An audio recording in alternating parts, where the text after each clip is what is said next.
श्री वृंदावन बिहारी लाल की जय। जय जय श्री राधे।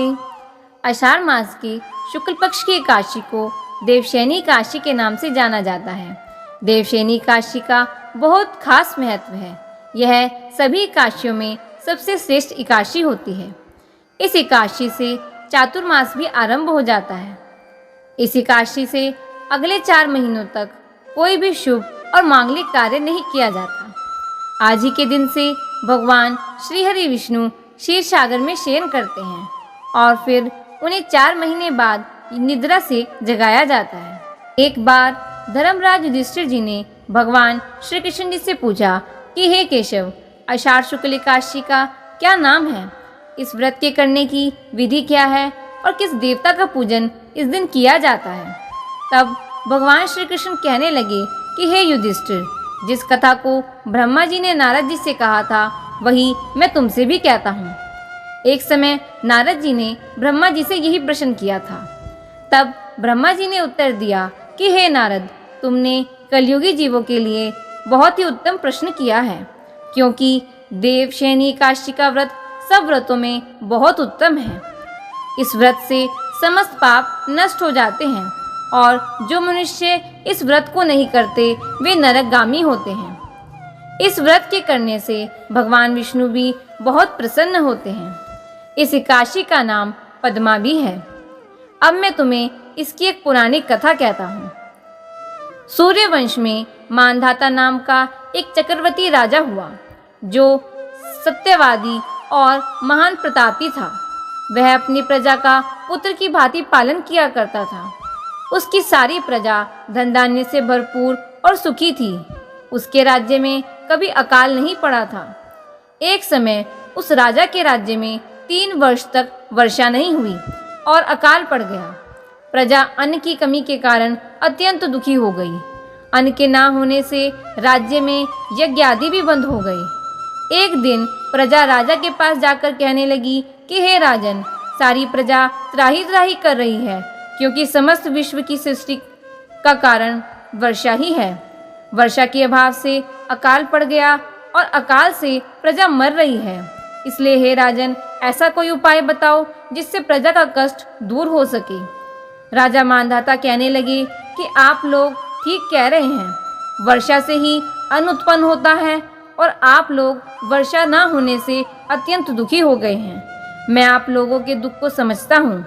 ऐसा कहकर राजा कुछ सेना को साथ लेकर वन की तरफ चल दिए। वह अनेक ऋषियों के आश्रम में भ्रमण करते हुए अंत में ब्रह्मा जी के पुत्र अंगिरा ऋषि के आश्रम में पहुंचे। वहां राजा ने घोड़े से उतरकर अंगिरा ऋषि को प्रणाम किया। मुनि ने राजा को आशीर्वाद देकर कुशल क्षेम के पश्चात उनसे आश्रम में आने का कारण पूछा।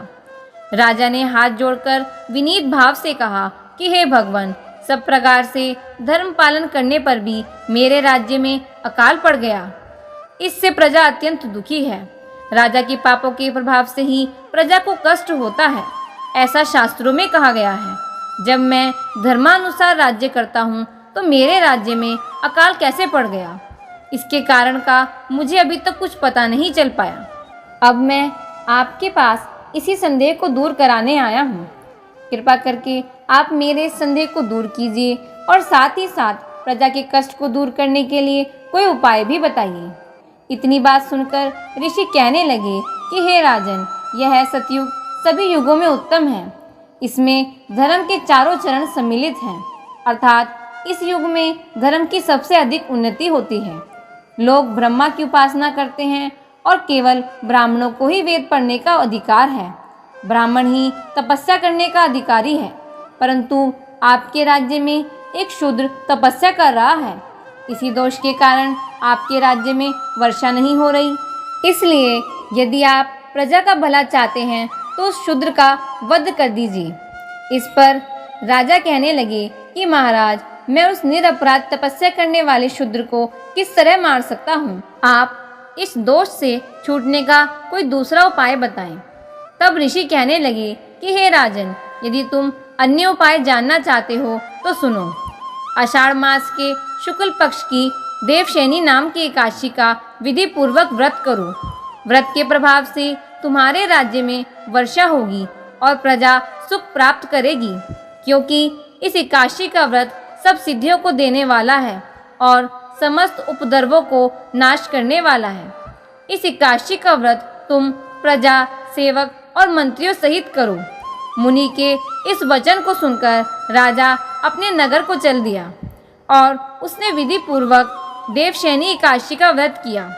उस व्रत के प्रभाव से वर्षा हुई और प्रजा को सुख पहुंचा। इस देवशयनी एकादशी का व्रत सब मनुष्यों को करना चाहिए। यह व्रत इस लोक में भोग और परलोक में मुक्ति को देने वाला है।